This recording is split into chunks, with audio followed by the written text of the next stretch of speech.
Marcos había perdido su barca salvando la vida del hijo de un hombre poderoso, y ahora, sentado en la orilla del mar, sentía que también había perdido todo lo demás.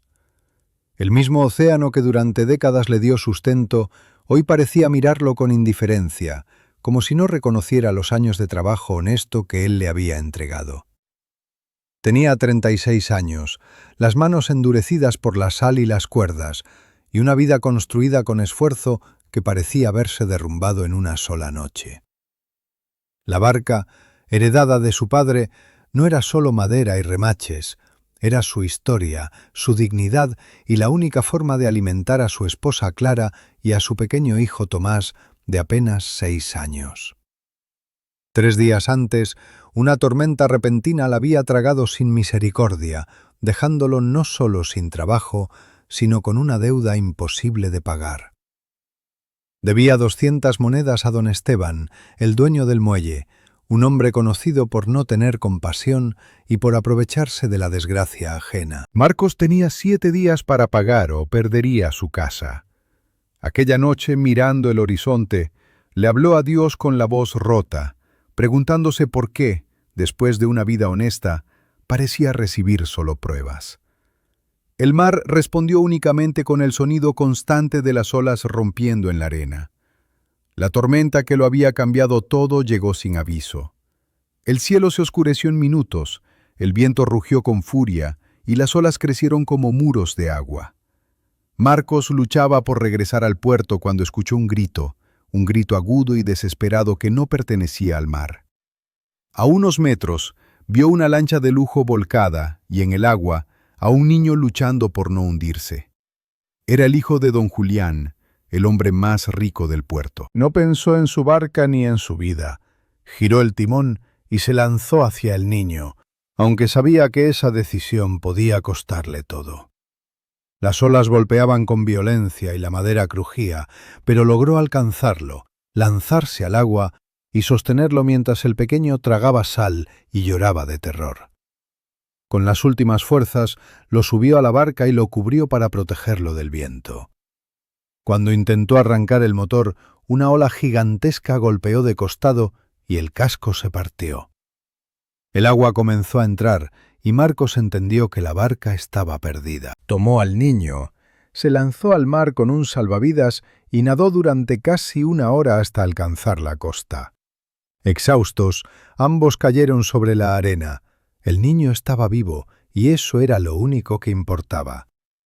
Minutos después, don Julián llegó corriendo y al ver a su hijo con vida, abrazó a Marcos con lágrimas en los ojos, ofreciéndole cualquier cantidad de dinero como recompensa. Marcos rechazó todo.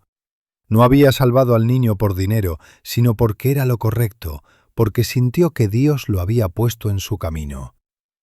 Regresó a casa empapado, sin barca y sin esperanza. Los días siguientes fueron duros.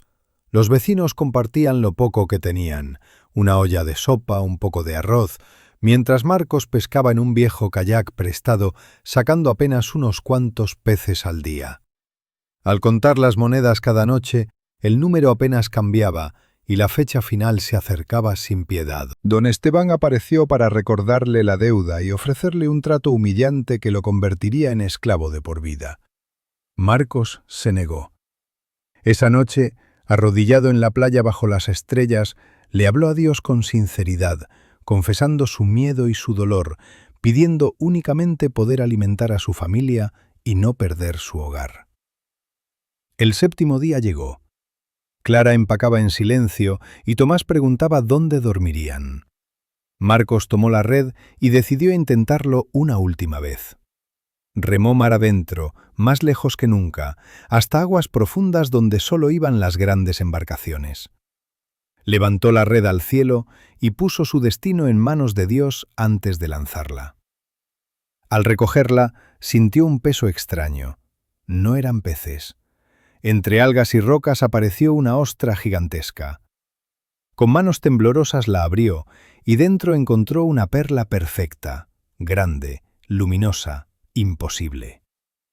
Al llegar al puerto, don Julián la reconoció de inmediato. Era la legendaria perla de la Providencia, una joya que valía miles de monedas. Aquel día, Marcos comprendió que Dios no había llegado tarde. Años después, se convirtió en un hombre próspero, pero justo. Pagaba salarios dignos, perdonaba deudas y ayudaba a los necesitados.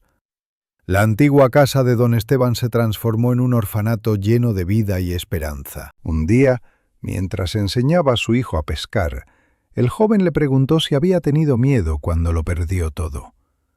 Marcos miró el horizonte y sonrió, explicándole que sí, que tuvo miedo, pero que aprendió que cuando uno hace lo correcto sin esperar recompensa, Dios ya tiene preparada la respuesta, incluso antes de que llegue la prueba. La perla había estado allí todo el tiempo, esperando el momento perfecto. Pero esta historia apenas es el comienzo, porque lo que le ocurrió a una viuda cuando entregó su última comida fue aún más impresionante, y ese milagro será contado muy pronto.